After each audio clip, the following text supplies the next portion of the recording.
Welcome everyone to this month's North Central Climate Collaborative webinar.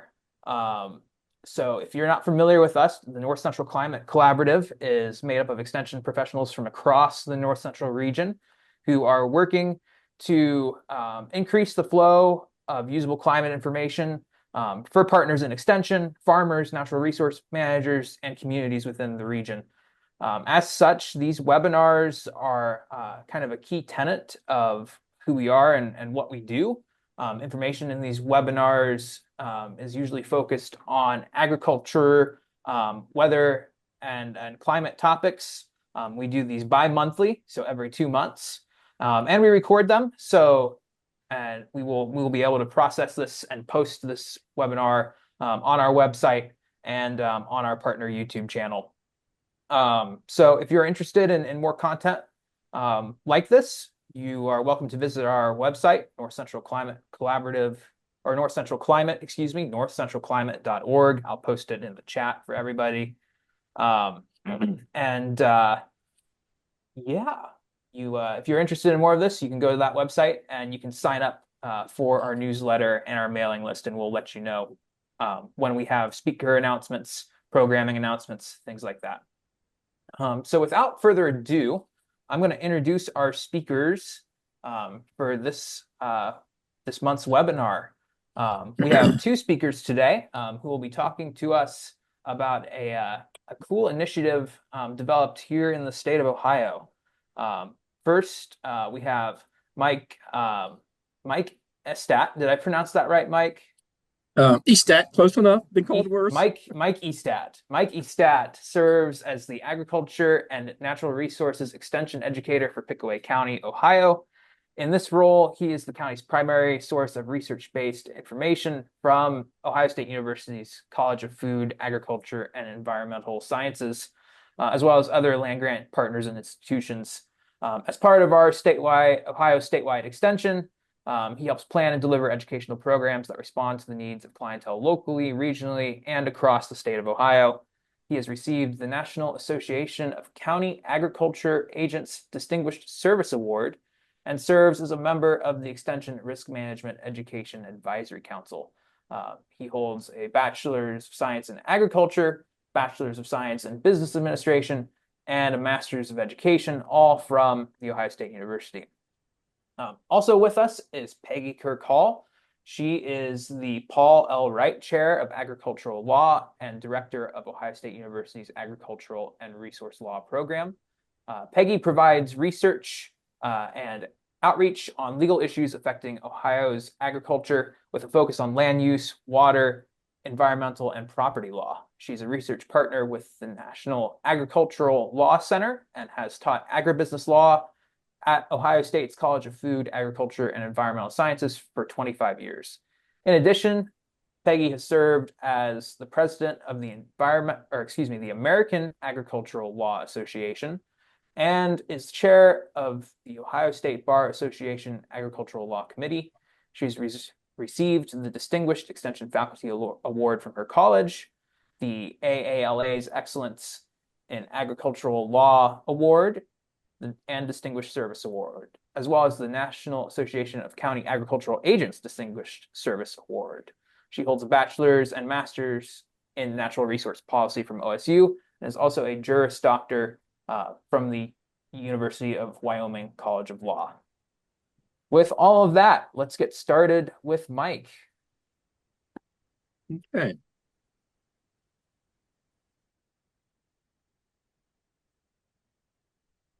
Thanks, Getty, for the introduction. It's a pleasure to be here with this group of folks from across the country, given an opportunity to share an initiative we have here in Ohio. And so I guess, we've kind of went through this, but this was really part of a grant that was entitled Accelerating the Transition to Climate Smart Strategies by Bolstering the Extension to Midwest Climate Hub Connection. I didn't have anything to do with that title, but Peggy and I had a lot to do with Objective 3 of this grant. And so you can see there on your screen what the objective of the proposal was, really looking at how to create partnerships, basically how to also train extension professionals, including youth. But Peggy and I really worked more on Objective 3B, which was to develop and pilot a training opportunity to extension professionals for climate-informed carbon management and sequestration and their application toward net zero emission agriculture. And a lot can happen. It was kind of a little bit of a challenging period of time to put a project together. We experienced a federal change in administration. We experienced DOGE. We experienced a government shutdown that froze funding for a while. And so it kind of maybe extended the time period that we wanted to accomplish some things. We had originally kind of thought we were going to recruit and train our cohort sometime in 2024, but it was really later in the fall of 2025 that we got things done. So a little bit about what I would like to speak to today is the climate smart agricultural training. And a lot of what you're going to see here is basically a synopsis of a case study that's been authored, hasn't been published yet. That's really a roadmap to what we did. And within today's presentation, I hope that you understand why this training matters for extension educators, how we organized it, and some of the content that we covered, and how you may want to adapt it for your own state. So really our purpose in the audience, farmers are asking more questions, particularly about soil health, carbon programs, sustainability, whatever you want to, regenerative agriculture. I didn't put that word up there yet, but they do value extension. They see us as a trusted source of research-based information, as it relates to this topic. And again, we do have a lot of university research. We have climate resources that will help farmers and landowners make informed decisions. So our primary audience were county-based educators, and we modeled our training or our concept after the 2018 Farm Bill. That was a year when a Farm Bill in which farmers were going to have to make a decision or an election on how they were going to be eligible for farm assistance programs. And in that case, we used the train-the-trainer model. It was a lot more people because we were covering a lot of farmers. But that's the basically the model we use, train to trainer. And so these educators who also will train their peer educators that help local producers. And so really the goal was to build this cohort of educators who would be that local source or that point of contact, across the state of Ohio. So what did we try to address in our training? How do we build a network of professionals who can support local programs, particularly more regionally on climate smart agricultural needs? What were the training gaps inside of extension, that would limit adoption or adaptation or mitigation strategies? And so that was we did some polling early on with some of the cohort, what their needs were. What role should extension play with farmers, crop advisors, ag retailers, and landowners in general? And how do we move forward in climate-informed decisions support into regular extension programs? We learned early on, I think, in the team, multi-state team, did a lot of assessment, and we found out it's very, very to a place. Something that happens here in Ohio isn't necessarily adaptable or adoptable in North Dakota or South Dakota. So we're really looking at how do we, move forward in with the extension programming in that means. So our goal was to build a knowledge base, build an education knowledge in soil health, carbon sequestration, and carbon markets. So we needed to create the teaching resources. We needed to have some decision tools tied particularly to cover crops and soil carbon change. So how did we organize our training? Well, first we formed a cohort. So we kind of scoured and thought to ourselves, who are county educators that were interested in the topic, maybe had a specialization in one of the areas, but we also knew that we wanted to have a geographical statewide presence. So we were a little more intentional on who we recruited, but we also had the advantage of the Rattan Lau Center for Carbon and Carbon Management here, who put on a full day in service. And we went ahead and, I guess, scouted it out. And we did see quite a few educators that attended the what was called the Carbon Academy. So we knew right away there was an interest. And so just a little bit of one-on-one discussion that day at the Carbon Academy, which I helped organize, and then a follow-up phone call and an email, to confirm their interest in being part of the cohort.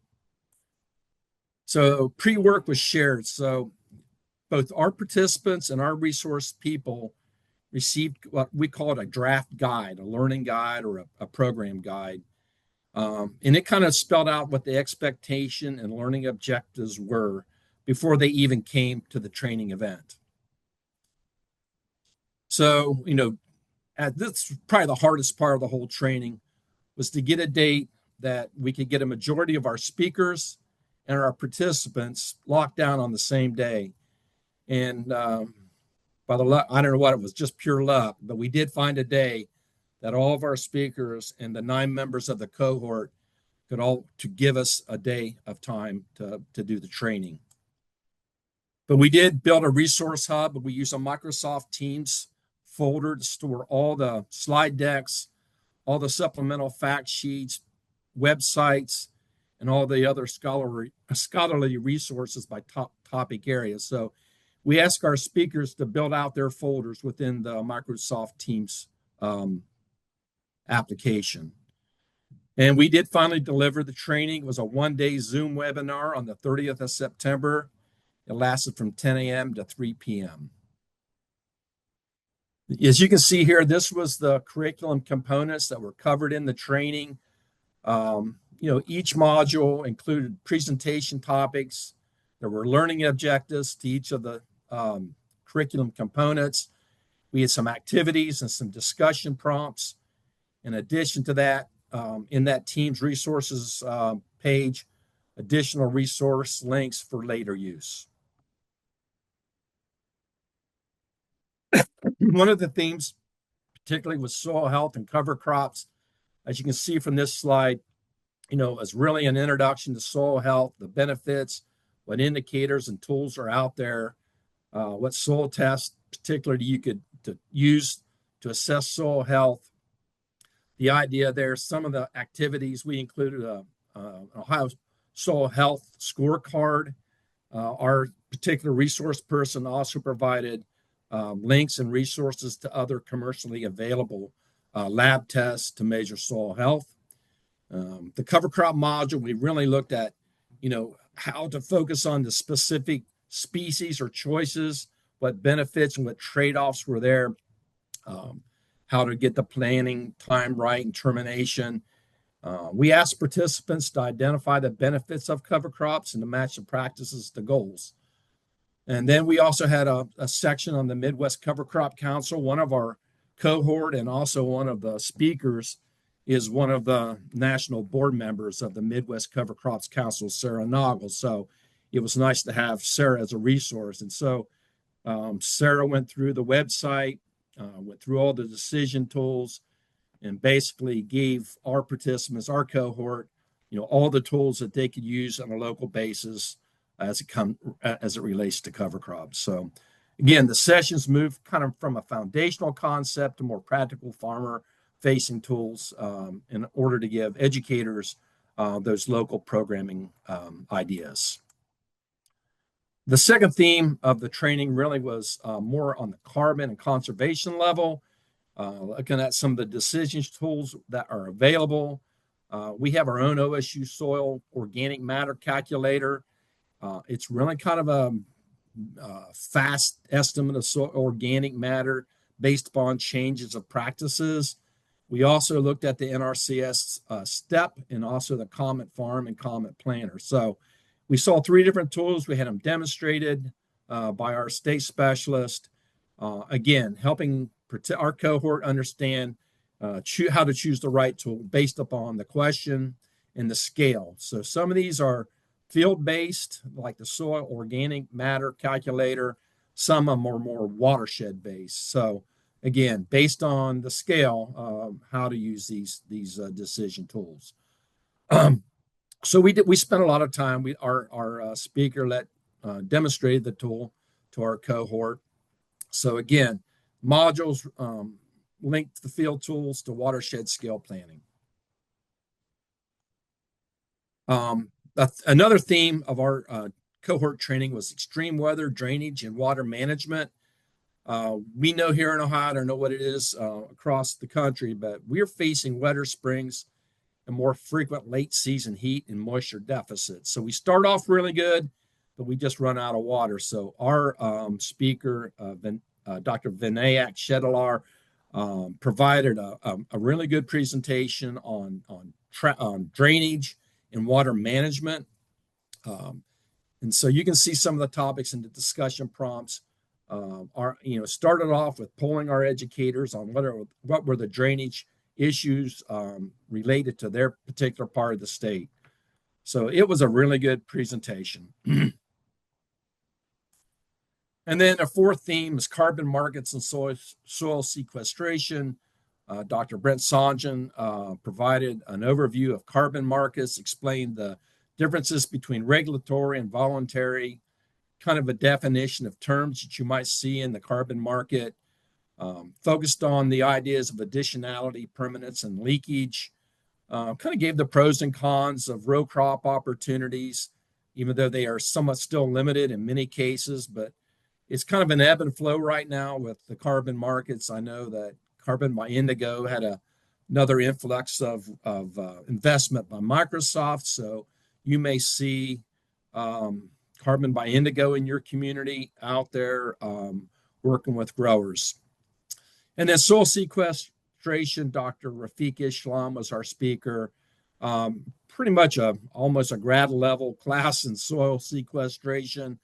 But again, I think educators, they needed that technical depth to explain both the promise and the limits of the market and soil carbon claims. So that was the gist of our day. And so what did we learn with this cohort and how we delivered our training? Virtual delivery does reduce the travel cost and the time barriers, even though, originally I kind of thought it would have been nice to mix some face-to-face with some hands-on activities. The virtual method did prove itself very efficient. A concise agenda. So we made sure that both the participants and the speakers were kind of working off the same page. They were all provided the curriculum guide or what learning objectives prior to the day. So they understood exactly what was going to be presented. Again, speaker packets with county and specializations. It does improve relevance when the speakers understand where their audience is from. Of course, the online share folder, a repository, so our cohort has a place to go. And we did have some time for some small group idea generation at the end. So again, follow up is probably, we do have a pretty active group of faculty and educators here in Ohio that are engaged with soil health and water quality. And we are fortunate to have the Lau Carbon Center here at Ohio State that do provide in services regularly. So assessment, again, we did measure knowledge change with a Qualtrics type survey, a before and after measurement. Again, there were some open-ended questions like what did you learn from the training? What was the best part? How do you think you're going to use this training? So again, the one thing that probably I've maybe been a little lax in is follow up as far as some check-ins with our cohort on how they may have used the training since September. And so that's something that, I'm probably going to have to do here before the summer. So what's next for Ohio educators? I'm going to plan a small little graduation. We're going to award some certificates of training to the cohort. We have a 2-day professional development retreat in June. That would also give us a chance to present to all the other educators in Ohio how this cohort can help enhance their programs on a county level, such as field days, fertilizer certification programs. I see a natural fit for even master gardeners and master naturalists to take some of these modules and use them in educational programming. And then we have another grant here in Ohio, the Sustainable Ag Systems Grant. We are going to do a Scarlet Canvas series of online modules related to carbon. And so our cohort and county educators will be encouraged to participate in those. So how can you adopt the model? Well, start with local need. Try to think a little bit about having the training designed around producer questions, climate risk. What are your current educator gaps? Build the right cohort. We were lucky that we had the Carbon Academy, and we saw a room full of people that had an interest in carbon. So it was not a hard recruitment. Keep the structure modular. Try to think of being able to use them as standalone sessions that fits into field days or recertification programs or agronomy schools. It's pretty unlikely that a farmer will come to a carbon sequestration meeting, but if you can find ways to put those into other programs, we see it's going to be a really natural fit and a supplementation to some of our programs. Again, localization is really the one thing we thought about when we selected the cohort. We purposely tried to geographically spread them out across the state because what happens in Northeast Ohio isn't always the same as Southwest. And we were lucky to get a pretty good geographical distribution of our cohort. We archive the materials in a Teams folder, so they're accessible to the cohort. And then one thing I hope to do yet is create this peer network. I'd like to see follow-up meetings and follow-up questions and sharing in the future. So some closing takeaways. We think climate smart ag training fits naturally within Extension's role as a trusted source of guidance. In Ohio, we used this focus cohort. We had a pretty clear agenda. We have a shared resources, and we were really fortunate to have some really topic-specific experts available to do the training. We try to keep it modular. So it can be easily adapted for local programs and future educator training. And again, we see long-term value as far as peer exchange and that reusable library of teaching materials. So finding that module that fits your audience best, and keeping it local is really important. So again, we'll have questions, but again, Getty, thank you for the opportunity to just briefly share what we did here in Ohio on the training of the cohort. Thank you, Mike. All right, you're going to now pass the baton over to Peggy, who will focus more on the legal aspects of capturing carbon on the farm. Thanks, Getty, and thanks, Mike, too, for summarizing that program, what we're trying to do here in Ohio. I want to switch the focus now to the legal issues that come up with carbon capture and offer some thoughts on how you can work with farmers to guide them through some of those legal issues, which is largely what I've been doing in this project.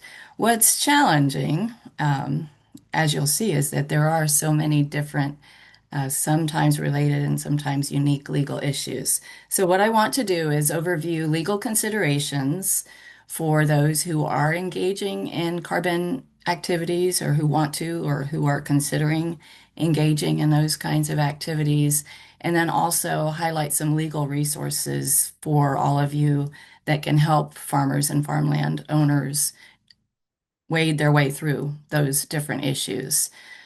The legal considerations, I think, have evolved greatly since we began this project. As Mike described, we had a lot of other things going on throughout these several years that we've been on this project. And one of those things that has occurred is that there has been quite an evolution in the carbon market and the carbon sequestration policy landscape. And so, what we originally thought would be simply talking about carbon credit agreements has now evolved into a number of other carbon capture issues. Now we have a lot of carbon practice programs that appear to be, from my view, replacing those carbon credit agreements and that carbon market approach that carbon credits represent. We also have now carbon capture and storage projects, an entirely different type of carbon capture coming onto the agricultural landscape. And then a lot of interest growing, of course, in carbon intensity scores and the premiums that can come with those kinds of scores and those kinds of inputs into the supply chain. So we have a lot going on. And when I first thought I would just be talking about carbon credit agreements, I quickly learned that we can't just talk about that. We have to look at all of these different carbon capture opportunities that are leading our farmers to consider these different choices and ways to engage in carbon capture. The difference, of course, being some of them are about soil health, some are not, but in the end, they are all related to reducing that carbon dioxide in the atmosphere. So hard to talk about one without talking about the other. And what I've been finding is that the legal issues do vary. Some of them are similar, but a way to organize it legally is to think about the different types of capture, the different types of opportunities that are available to our landowners, and then the legal issues that come through that. And so, a way for you to think about how do we explain all of these things? Well, let's first start with what are those types of capture? And I think we haven't spoken enough about this yet in the ag world. So, what I'm referring to is, of course, biological sequestration, which we have been talking about for quite a while, and the role that we can have as farmers and farmland owners into that type of carbon capture through those actions that we can take, those farm management actions, those practices that we're applying on the land. That's biological capture. But now some of our farmers and farmland owners are coming to me asking about, but what's this other kind of carbon capture that I'm getting offers for? That is that also a climate thing? Is that also good for the environment? What is that? And that's the geological capture. And so that's compressing that carbon, removing it from the atmosphere, compressing it, and injecting and storing it deep beneath the surface in those pore spaces in geological formations. And so I think there's some confusion that I'm starting to see out in the ag community about these. These are all somehow related to carbon and climate, and we need to sort through that and help everyone understand that there are now multiple ways to engage in capturing carbon. The one that this project focused on, of course, is that biological capture, but I'm bringing the carbon capture and storage in to make that point that there are many ways that we can talk about carbon capture on agricultural land. So once we think about those types of capture, then what are the opportunities that come with those types of capture? Well, I've tried to organize this and I've really, really fussed with what's the best way to organize all these different things that are happening out there. I've organized it into several types. The first is the performance-based type of program that a farmer can enroll in, and that's going to reward them for the amount of carbon that they capture through those biological capture practices. So the amount of carbon they're sequestering. And that's what we first started with. That's what we have been hearing about now for a number of years. The carbon credit agreements, the carbon programs that are offered by Indigo and Nori. Those are some of the oldest programs that have been around. And then over time, we've also started to see some insetting and premium payment type programs that, again, are based on how much carbon is that operator capturing. And the transactions that we see with those approaches on the legal side would be those carbon credit contracts, carbon credit agreements, different program agreements, term sheets.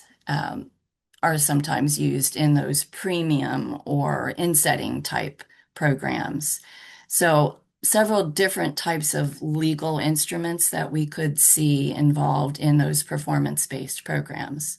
Then we go to the practice-based programs, which seem to be taking over, I think, this carbon world, and a lot more interest in the practice-based programs because we're not dealing with that issue of how much carbon are we capturing in order to be, paid based on the amount of carbon. Instead, we're being rewarded simply for adopting those practices that do capture the carbon. And so a lot of programs now that are available, the carbon program by Bayer is one of the oldest ones.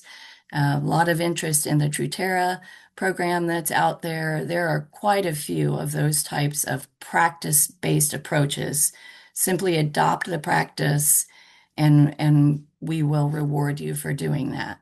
So those kinds of programs will use a program agreement, a term sheet, a price sheet, not as detailed of a contract as we see with the carbon credit type programs. And then, of course, that third new kid on the block is the carbon capture and storage projects that are really starting to play a role in this question of whether we can engage in sustainable aviation fuels. And the way for some of our ethanol plants, for instance, to be able to do that is to engage in carbon capture and pull that carbon from the atmosphere, inject it. Where is that being injected? Largely on agricultural land. And that base that we have that can supply that pore space for carbon capture. So the farmer is paid based on that amount of pore space that is beneath the surface. And often there is a payment that addresses the amount of carbon stored in that approach. So we are looking at a much more technical and detailed transaction that would occur there, either a pore space lease or a sale of the land that would outline all of those different opportunities for payment based on the storage that could occur. And those are basically what we're referring to now as CCS or CCUS. Sometimes you'll see that term, projects that are largely led by private developers. So that's an overview of the types of opportunities, but I want to talk a moment about something that I've had concern with for since we began talking about carbon credits, and that is, I think there's a lot, whoops, I skipped a slide, I went too fast. I think there's a lot of uncertainty around these types of activities and what the nature of the legal interest is that we're dealing with. It really arose at the beginning with this Wild West problem of we now have created something, a carbon credit, that is largely unregulated and undefined. And we still see that problem. We see the lack of certainty over what is this interest that we've created. Is it a personal property interest? Is it a real property interest? Does our state law define it in some way and recognize it in some way and allow for its transfer and conveyance? Does it remain on the land? Can it be severed? These are legal questions that some states have answered, some have not. Some you might have to parse through case law to find the answers to. And the reason I raise that is because my concern is, in the end, is any of this enforceable if we don't have that kind of legal certainty and that legal framework that allows us to do this? Some of it is the Wild West, and we're making it up as we go. And I've shown you here an agreement that I've discovered in Ohio. Many of our county auditors and county recorders were raising questions and came to me and said, "Can you tell us what this is? We are really confused." And it's this notice of agreement, transfer of carbon rights, and transfer of rights of access. And they did not know what to do with this instrument. It seems to be creating this thing called a carbon right. And legally in Ohio, there is not a property interest called a carbon right. It's just a created interest through this document. And so it's leading to a lot of consternation. And I want to highlight that because you may have farmers coming to you with similar agreements like this. Now, I should say that where I'm seeing this the most is in forestry type projects, but I think it's emerged in a few other instances too, where they are now being asked to transfer these legal rights that, in the eyes of the law, may not exist. So there's a little bit of uncertainty there that worries me about the future and what we're doing with some of these programs and agreements that we're entering into. I have written a blog post about that for the NC3 Climate Collaborative. If you want to take a look at that, it is on their website, just to read a little bit more about my concerns there that I want to highlight for you. So the legal issues that we tend to talk about commonly, though, are these. And I can't, in the amount of time that we have, explain all of them for you. And I would guess that you have seen a lot of these issues when we refer to the performance-based programs, the carbon credit agreements. There are a lot of resources out there being written by attorneys about some of those legal issues in those contracts that we have seen, those carbon credit agreements. And as I look at those and I look at other programs, I look at carbon capture, I think it's important to highlight that some of them share common legal issues. And that's what you're seeing on the right in this column. There are some issues that just generally are raised by all of these programs or approaches, but then they each have their own unique legal issues. And so, as we're trying to understand those, I think the focus can be on recognizing that they are different programs, different approaches, different opportunities with some different legal issues. And that needs to be part of that analysis when trying to decide which way to go with some of these opportunities. So, just quickly to highlight those unique legal issues in the carbon credit type programs, I would guess you've heard a lot about these permanence, additionality, and stacking. Permanence being that landowner trying to make a commitment, or operator, that carbon credit, that amount of carbon stored, will be permanent. And also, along with additionality, that it's new carbon that's being sequestered. So those are two very, very difficult issues that come with the carbon credit agreements. And then many of those agreements that we've been able to get our hands on do prohibit stacking or double dipping, or being in multiple programs where you might be receiving several revenue streams for those practices that you're doing on that land that do end up sequestering that carbon. Those are the unique legal issues that I see with the carbon credit type or performance-based programs. When we look at the practice-based programs, some of those issues float away, and we don't have as much concern about those because we're not trying to quantify. And I should actually say, over in the right column, I've put quantification as a common issue, but the quantification varies among these different approaches. The first one with carbon credits, quantification is the most serious of the three, I think, because we're trying to determine, and we need science and we need practices and methodologies to determine how much carbon have we actually captured and how many credits have we generated in order to have that revenue stream. But when we get down to practice-based programs, that quantification or verification is simply, did you or did you not adopt these practices on this land base? The unique issues that come with practice-based programs would be those record-keeping requirements of what you actually did, and the post-program commitments that might come in to continue that type of activity.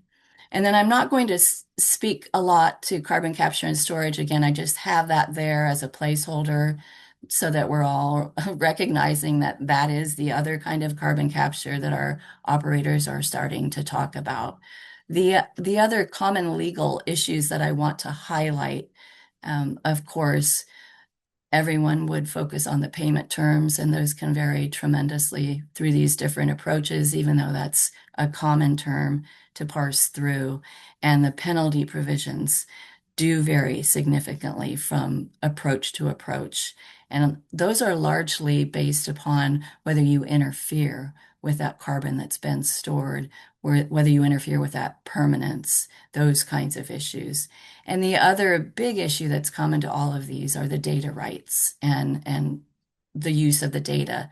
And those are largely driving those practice-based programs.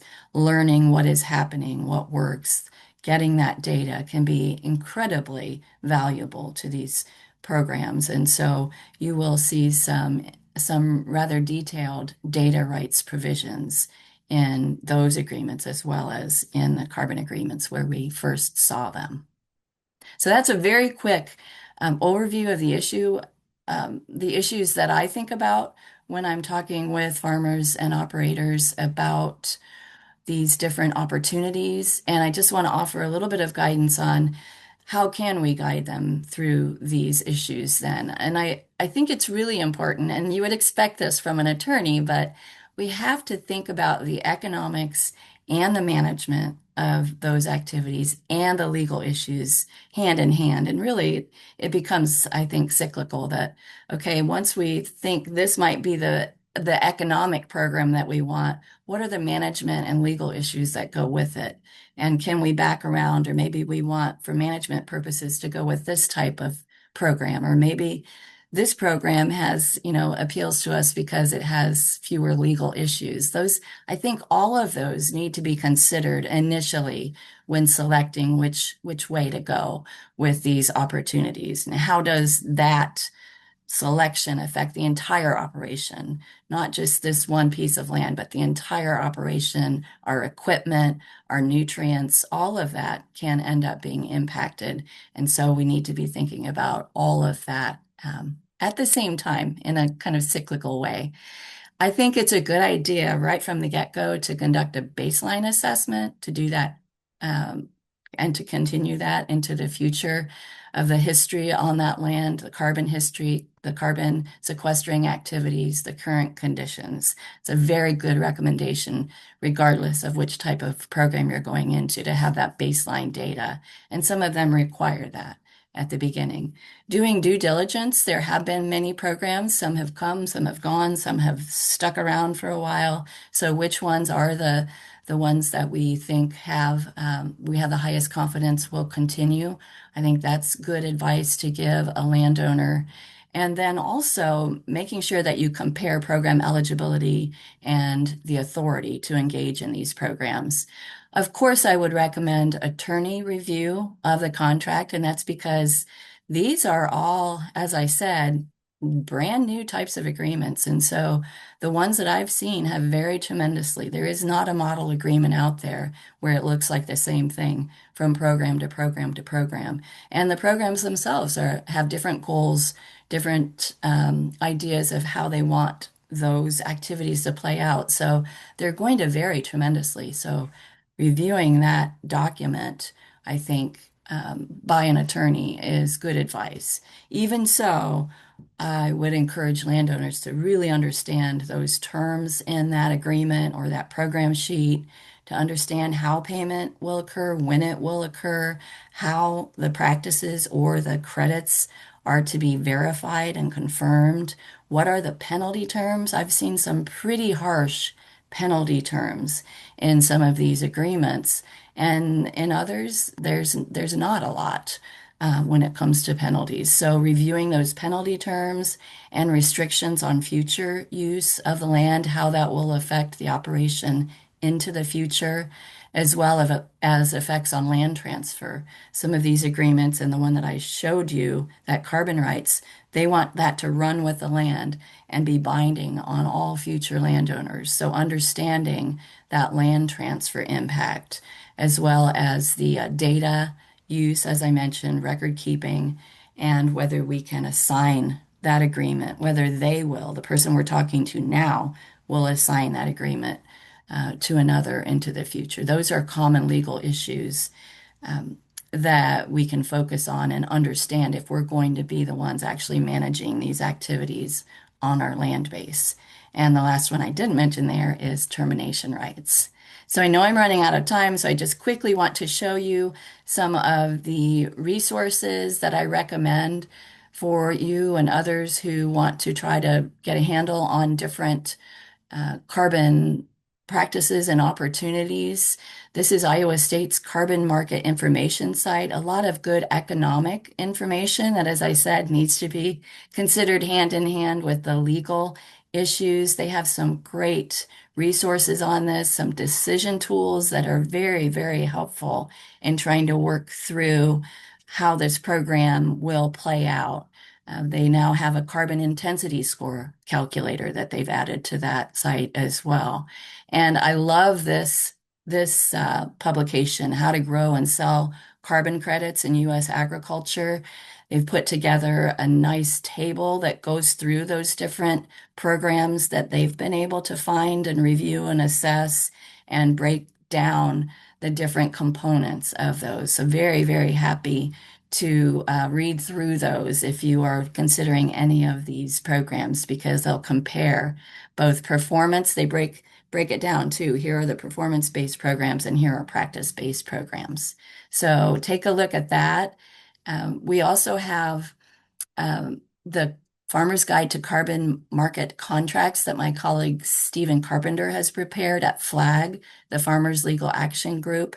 This is a great primer on contract law and carbon agreements, but he does in there also raise some of these other things like insetting and practice-based programs. So it's useful for those as well, but definitely something to refer to if considering a carbon credit agreement.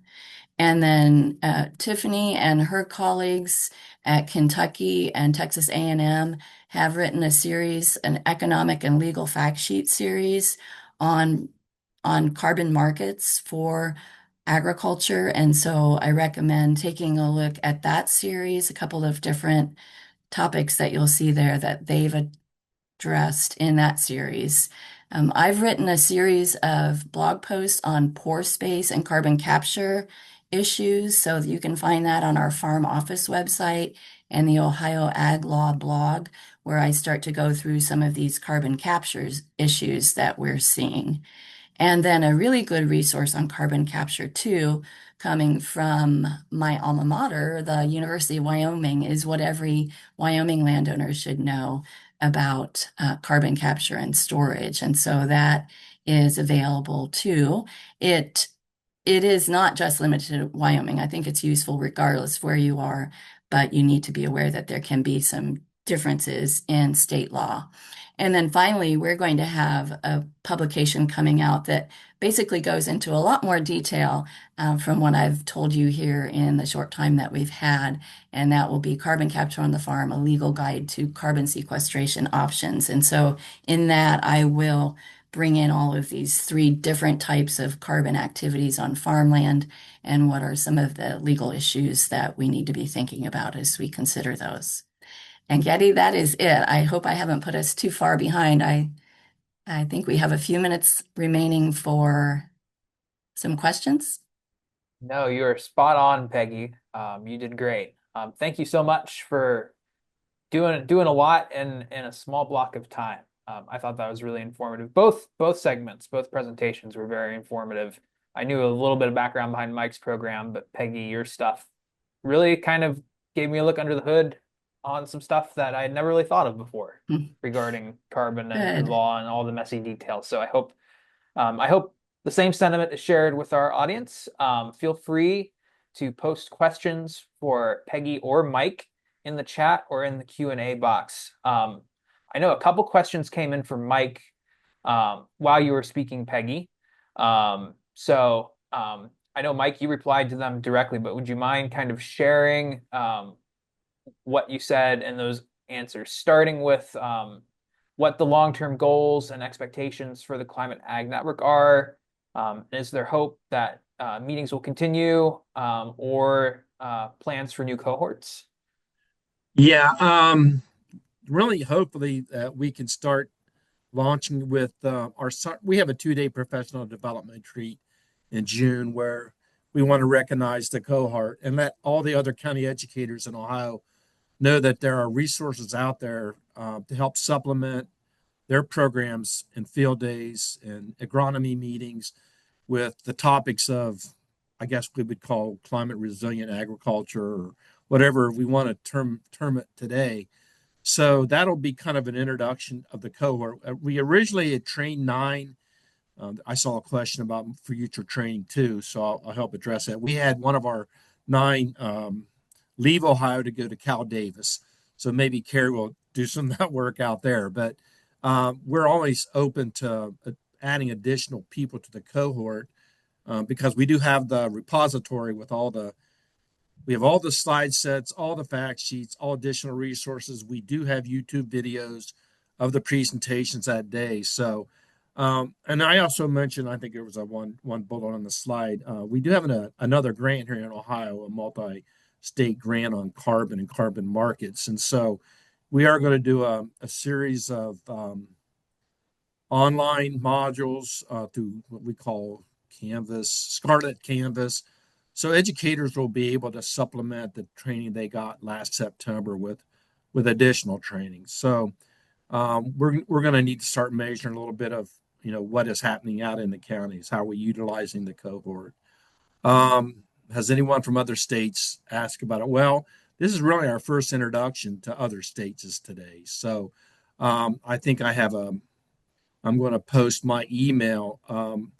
Our case study of how we did the training, all the learning objectives, what resources were used are kind of in a unpublished case study, and I can make them available to anybody who would want to see that. So again, it's going to be more specific to your state and your region, but that's a good basis to start. Excellent. Thanks, Mike. I think you got 2 questions in one hit there. Yeah. This one looks to be a question for Peggy.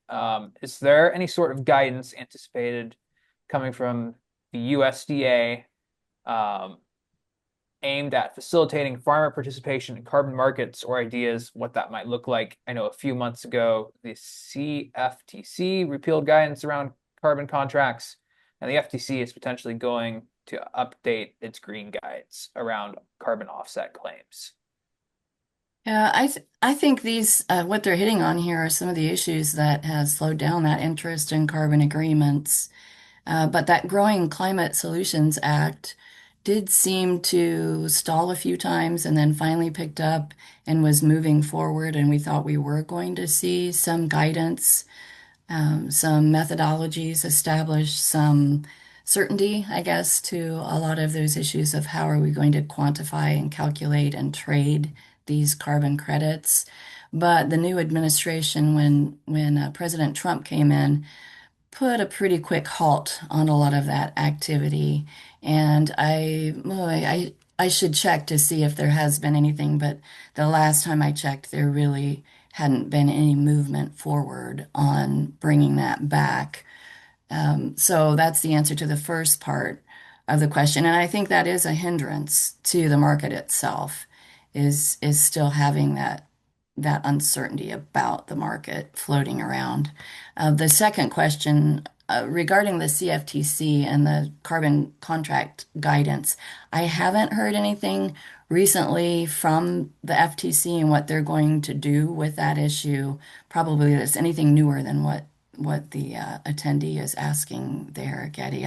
I just haven't heard anything lately that updates where we stand on that. There's still just a lot of stalled activity around that issue of carbon credit markets. I should say, actually, someone recently told me, no, I think interest is coming back with that potentially green guide. But Mike, are you hearing anything? Well, Peggy, Matt? yeah, there was a major influx. Microsoft has made another major influx of capital to Carbon by Indigo within the last couple months. And so there is some additional And support do you know for, what's behind that? well, I'm not sure, Peggy. I just know that, it's kind of a ebb and flow with these credit markets right now. It definitely is. The other thing that I've also mentioned that right here in Southwest Ohio, and I don't know whether it's the same with our ethanol plants around Ohio, but a lot of interest in capturing carbon and storing it in. So there are agents out in Clinton County and Fayette County looking to lease pore space. I don't know if you've heard that yet or not, Peggy, but Yes. yes. So it is, again, no different than any of the other rights that you have. I think it more has to do whether 45Z sounds like, it might come about. But again, I think it's the low carbon ethanol opportunities to states like California more than anything else. So Now, that influx of money you said from Microsoft, do you know if that's for performance-based programs? they're Carbon. going to be they're performance based. Yeah. Okay. Actually, quite interestingly, the other grant, the carbon market grant that Elena and Brent are PIs on, we have a person on the advisory committee that works for Indigo, and I was literally kind of shocked when he showed us a map of Ohio and how many contracts they have on parcels of land in Ohio. It surprised me how many there really were. So, Good. Okay. That's good to know. Couple more questions in the Q&A box. What resources exist to assist farmers and other landowners in negotiating contract language? Those resources that I highlighted, especially the Mhm. flag publication by Stephen Carpenter, the Guide to Carbon Contracts, Farmer's Guide to Carbon Contract, he goes through some actual language that he's been able to find in different agreements and explains it and points out what you need to be aware of if there's a similar provision in what you're looking at. So I think that's a very good resource. But again, I think if you're looking at a carbon credit agreement, definitely worth it to find an attorney who has reviewed those and just have them take a look. If they're experienced, they're used to these agreements, it's not going to take a lot of time, but I would certainly use an attorney to negotiate that type of an agreement when we're looking at that more detailed contract. Excellent. And the resources that Peggy had in her presentation were included in the recording, so that'll be posted on the website soon. And then you're welcome to reach out to Peggy or Mike if there were resources or slides that you were interested in specifically. With a couple more minutes, so I'll try and go through a couple more questions real quick. Mike, is the extension cohort and training part of the Extension Foundation and Climate PAT national climate training being worked on right now? I'm trying to. Can you ask the question again, please? So the question is this extension cohort and training work part of the Extension Foundation and Climate PAT being worked on, or is it its own thing? No, it's its own thing. It's Ohio specific. But again, every time we have an opportunity, or at least I see an opportunity for any type of national, like again, if there's something out there that's being done, we let the 8 people know about the training, any additional trainings that they want to participate in. Excellent. This one's for Peggy. Have questions or frequency of questions about legal aspects of carbon capture changed at all with the administration change? Have they gone up? Have they gone down? Is there is there a strong interest, or is it niche?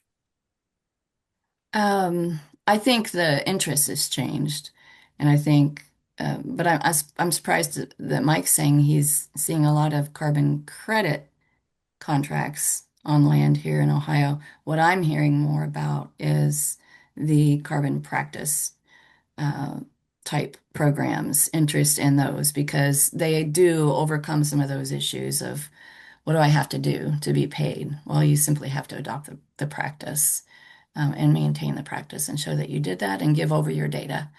So those are a lot simpler and the legal issues are simpler. And I, I see more interest in that. But as Mike said, we might be seeing a rebound of the carbon credit market, but they need to stabilize that market first. So here in Ohio, Peggy, I know the Cargill Regen program, which was a practice-based program, $3 and $6, $3 no-till, $6 cover crop. That has been how should I say, rethought. Some folks have been re-signed up and some folks have not been. My guess is non-performers did not get signed up again. would be my Mm, guess. hmm. So I've heard of some people that got dropped out of the regen program. They probably didn't do what they said they were supposed to do for $6. Yeah. And I should say too, I mean, tell me what you think, Mike. I think there's growing interest in that premium approach that if I Yeah. do these things, I mean, now have this higher carbon index, I can get into this kind of in-setting uh, desire that a company might have and get some premiums. And some of that also ties to the sustainable aviation fuels as well. So it seems Yeah. I've received more of those kinds of questions and issues than I haven't had a carbon credit No. question in quite a while. I think everyone, Peggy, and for the people that are participating, I think we're just commodity agriculture in general is really waiting for the Treasury Department to finally come out with the final 45Z. We're fortunate enough here in Ohio to have both the national president of the corn growers and the national president of the American Soybean Association here, and one is both are a good friend of mine, but they have went to DC and they're still really working ASF really hard, and I think what we're going to see, I'll predict, make a bold prediction, is like soybean has a inherently lower economic entry into sustainable aviation fuel. Corn ethanol has a really interesting drop-in component to marine fuels. So we're going to see some of that happen, but there's still got to be a data trail. So uh, I think we're going to see that happen eventually. So um, yeah, it's not dead, but just it Mhm. seems to be really hard to get it out there. We're almost 2 years into this administration, and you know, we'll see. All right. Just for timekeeping purposes, we are at slash slightly beyond 3 o'clock. So if you need to hop off, feel free. Mike and Peggy, one more question I do want to address directly, though there are a couple of others that just didn't get answered. So if you want to stick around for a couple extra minutes, you can, but if you need to hop off, no problem. When is the NC3 document going to be ready? And I know this is one that like all three of us have kind of worked together as a team on. I'm helping kind of manage the projects related to NC3. And so we still have a little bit of organizing to do, but I think we should be making some steady headway on the NC3 document here in the coming months. And we hope to get it out soon. Peggy and Mike, does that sound accurate for that? Yeah, there's actually two. There's the one Mike has the lead on, and the legal one I'm doing, which is almost finished now to go into the graphics formatting stage. So you're right. Hopefully soon. I've been fussing over that one a little too long, and I need to just let it go. Yeah, we've been kind of juggling some bureaucratic stuff on our end too. So, but we'll get it done for sure, and we look forward to sharing it with everybody when the time comes. At least I Um, was a little more intent on how digital accessibility this time around when I wrote it. oh yes, absolutely. Okay. There are a couple more Q&As. Do you guys want to answer these real quick, or if not, I can also put you in contact with folks if you're good on time. Let me look and see. So Oh, I one can question. quickly answer do attorneys specialize in carbon credits? Yes, go Some for it. do, yes. There are some who've reviewed a number of those who have proficiency and efficiency in reviewing them. So those tend to be ag attorneys that I know. There may be some who are beyond the ag world, but yes. And is there a list just for carbon credits? No, but if you talk to me and other, land grant or academic attorneys, we can get you to those people. Oh, so the one left, Yeah. current status of the Mhm. 45Z tax credit incentive are the methodologies for accounting the carbon score intensity standardized. I just don't think we haven't seen the calculator come out of the Greek model finalized yet. There was a lot of excitement about 2 months ago about it, but the Hmm. final calculator has not been released. So attempts are being made, Yeah. but they're slower. They have been slower over the last several years, much slower than we had hoped they would be. right. I think that covers everything. Mike and Peggy, thank you so much again for joining us this afternoon. It was You're really welcome. informative. Yep, thanks. All right. Everyone else, have a great rest of your afternoon. Thank you for joining us. We'll have the recording posted on our website here in the coming days, and stay tuned for more webinar announcements here later this spring and summer.